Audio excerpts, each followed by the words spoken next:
Suji has a confession to make. I don't like cold.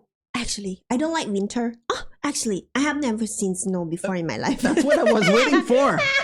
She has never seen snow before. So if you ever go to Finland or Canada, my home country, maybe she can get some tip to survive the snow of Finland. Because if she can survive Finland, she can survive Canada. I think you would like snow. Probably, but I need a guide thing like that because I get cold so easy.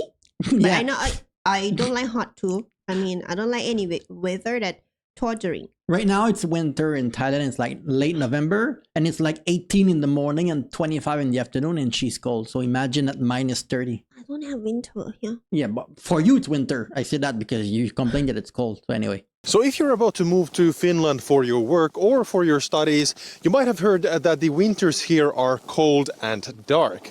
The cold winters are in fact one of the biggest shocks for most international students and expats, and it's something that you really need to be prepared for. So that's why in this video I will share with you a bunch of tips on how to survive and also enjoy the Finnish winter like a boss. Like a boss. Levi Ski Resort, December 31. Ooh. I think usually December, I think it's the coldest month in Canada, or January. Yeah. So what's up guys and welcome back to the channel, it's Oliver here. Also welcome to the Levi Skiing Center. Levi is one of the northernmost and also the most popular of all skiing centers in Finland.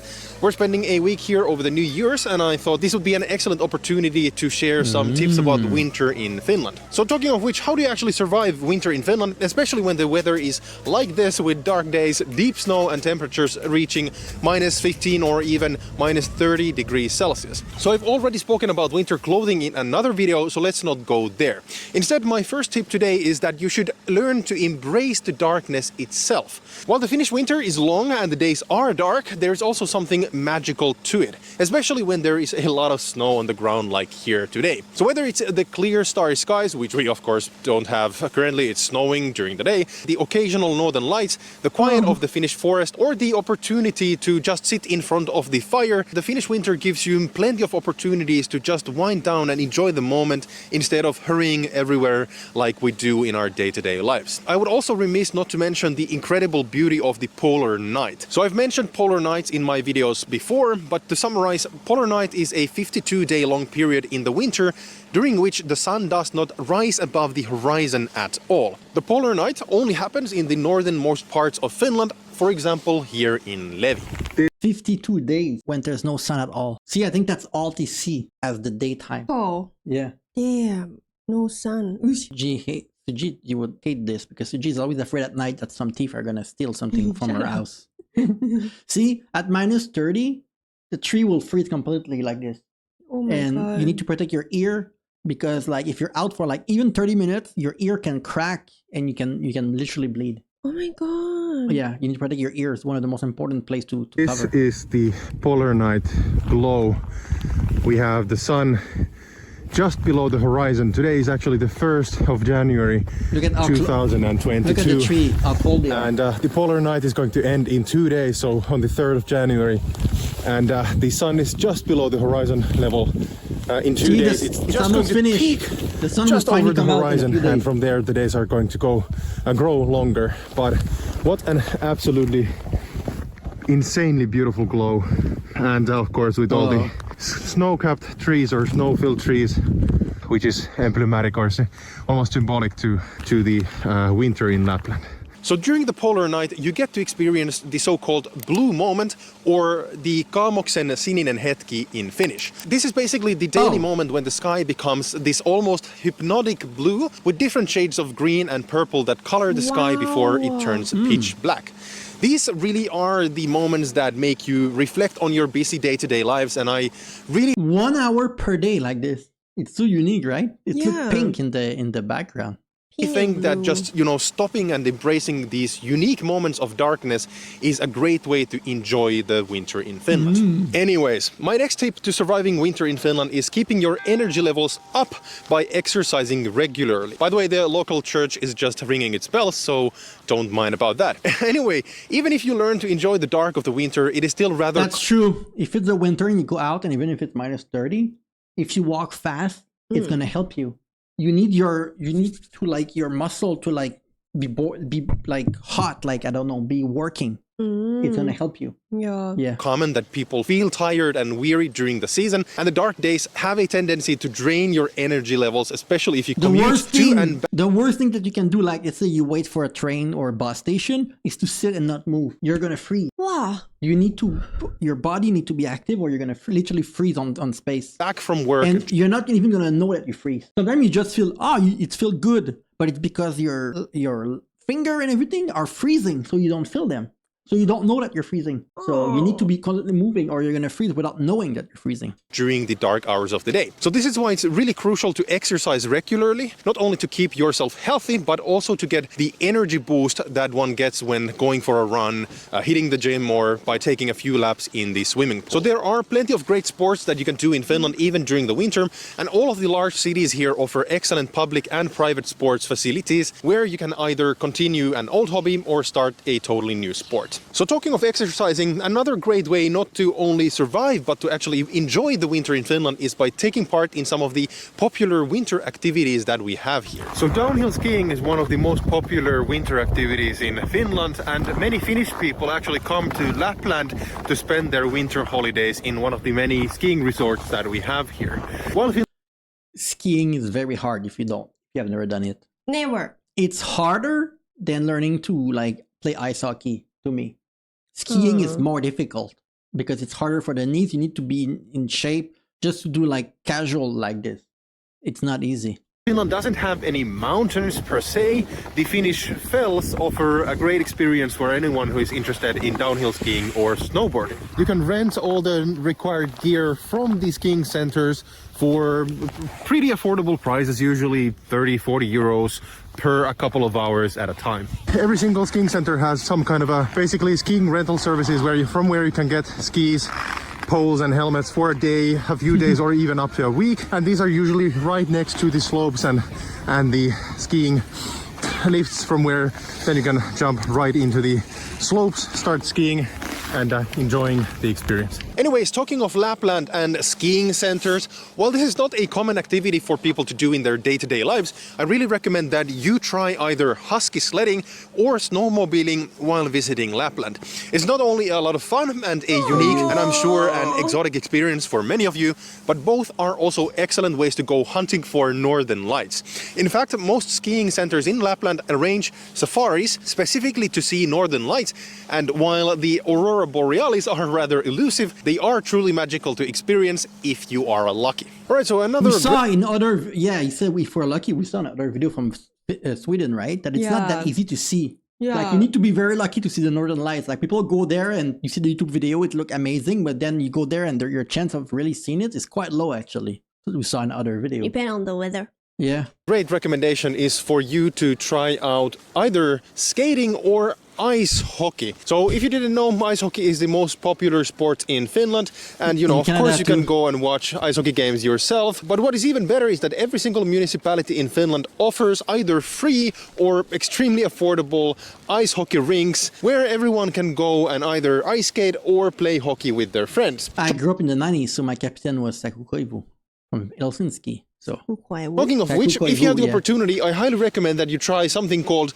pipolätkä, which would roughly translate to beanie hockey, which is basically a casual type of hockey played either on maintained rinks like this, or for example on sea ice. What is really cool is that for pipolätkä... When I was young, my neighbor, in your backyard, you can make the ice hockey, like the ice rink like this. Wow. Yeah, you need to start like a month or something in advance with things that you put on the snow or something, and if it's cold enough, it's gonna look like this in your backyard, and then you can play hockey. A lot of people do that in Canada.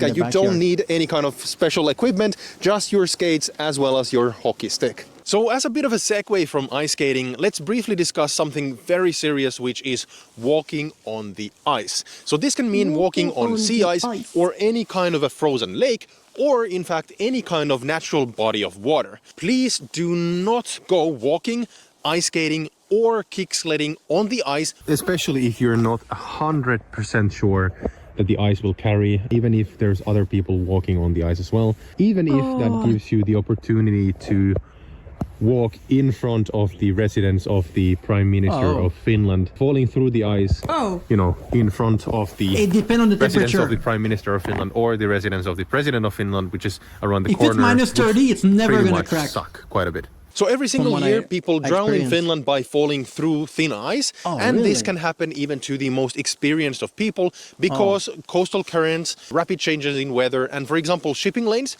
make the ice layers Oh. around the country very unpredictable, even for the best of us. So while there are ways to minimize risks when going on the ice, for example, by never going out there alone and by carrying ice picks, going on the ice still requires experience and the right tools to be done safely. So please do not take unnecessary risks, even if it seems to you that a body of water has frozen over properly.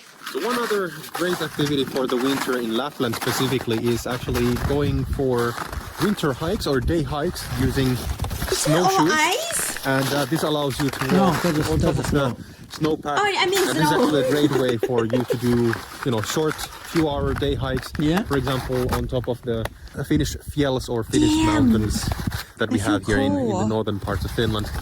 And for example, here at Pallas, which is really close to the Levi skiing Probably minus center, which is 25, in minus the 30. northwest part of Finland. This is a great way, if the weather is good, for you to take a one-day hike.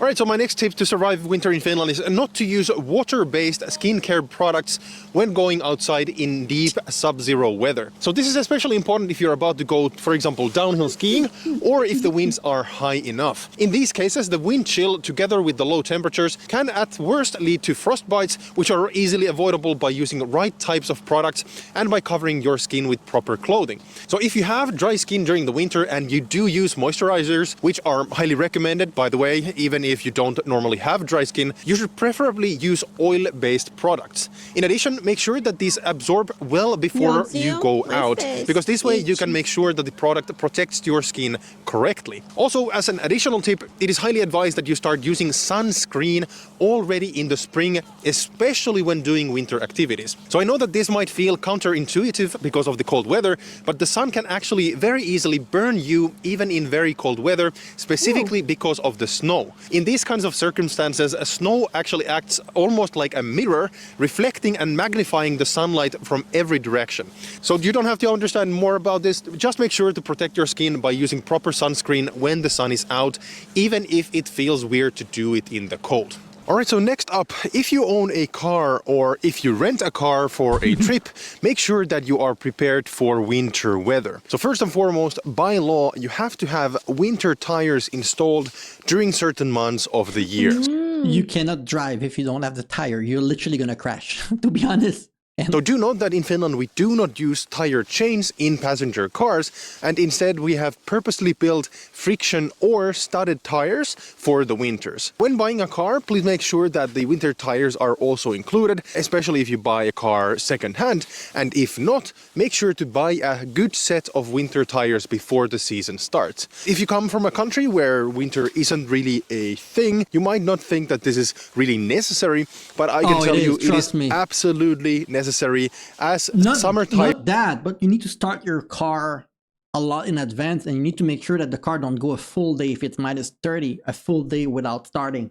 You will have trouble to start your car in the morning to go to work, if not. And you have trouble to remove the ice from your car if it's too cold. So you need to make sure that your car is you make it work a few times per day to make sure that you don't cold, because you're not going to be able to Tires start. are absolutely lucky. useless during the winter, and it's actually extremely dangerous to drive actually not and as easy well to as drive illegal when it's like with this. summer tires in winter conditions. All right, so second, make sure that you have in your car a few tools that are absolutely necessary during the winter. First, you are going to need a window scraper to basically scrape your windows clean of ice. When it gets cold enough, your car windows are going to freeze from the Yeah. outside, and you have to scrape them before taking off. The second tool that you will need is a snow brush. that often actually doubles as a scraper in the other end. So why do you need a brush? Well, first of all, you of course need to clean out your windows from the snow before going on a drive. But in addition, you should also make sure that you brush the lights and your license plates if they're covered in snow. It's super important that you brush your lights before taking off, not only so that you can see where you're driving, but also so that cars behind you can see your driving and braking lights while on the road. This is really crucial, especially during snowfall, because the visibility on the roads can get really bad, and if See nothing. There's a car there. I'm not gonna be able to drive. I'm already freaked out. You need to have your light on. You need to drive slowly. People usually will drive in Canada like in the super highway like 60 kilometer per hour, 70 instead of 100 or 120. Yeah, because of that. And sometimes you recommend to not even go because it's gonna be ice instead of having the normal road. That's why you need your like winter tire, or you really cannot do anything. if your taillights are covered, it can easily lead into another car tailgating you in high speeds. Also, a final thing in terms of brushing your cars, this actually comes from fellow drivers. Please brush the snow off the roof of your car before taking off. This might not seem necessary to you, but it's actually really crucial for other drivers, because if you don't brush the snow off your roof, it is going to fall off the roof while you're driving, and this can significantly lower the visibility for the cars behind you, especially on the highways in high speeds. So cleaning your car is not only polite, but it's also good practice for road safety purposes as well. So anyways, the next tool you need to have in your car is a snow shovel. So the reason for having this is rather simple. During heavy snowfall, you might actually have to dig your car out of the snow, especially if a snow plow has driven past you, because they sometimes accumulate a small amount of snow on the side of the road, blocking the cars that have been parked next to the roads. Also, of course, a shovel is really crucial in case I'm telling you, if you wait a few days and it's minus 30 and it's snow, your car, you're not going to be able to get your car out. No, I don't want to go. You won't even find your car, by the way. into an accident, or you, for example, drive off the road and into a ditch. In these cases, having a snow shovel is pretty much the first tool to get you out of trouble. But of course, it's sometimes not enough, and you need to call someone to winch you out of trouble anyways. So talking about accidents, one more tool that everyone should have in their car at all times is a high visibility jacket. So this is basically for a situation where you either drive off the road or have to park on the side of the road for any number of reasons. So do remember that even though most of the Finnish highways are artificially lit, the visibility is still not great, and you really want to make yourself seen to other drivers, A, in case you need any help, or B, in case you just have to spend a moment on the side of the road while other traffic is passing you in high speed. I should also know that there are a bunch of unlit roads, especially in the northern parts of Finland, which makes driving, for example, here in Lapland, even more precarious, especially for those who are not experienced in driving during the winter. One more random point: if you do not have any experience in driving in winter conditions, or you've never owned a car in a country where you actually have snowfall, please practice driving in winter conditions before embarking on long road trips in Finland during the winter, because conditions like these that we have actually right now, this can actually become really dangerous if you don't know what you're doing and you have no experience. For example, right now it's really difficult to figure out where the lanes are going.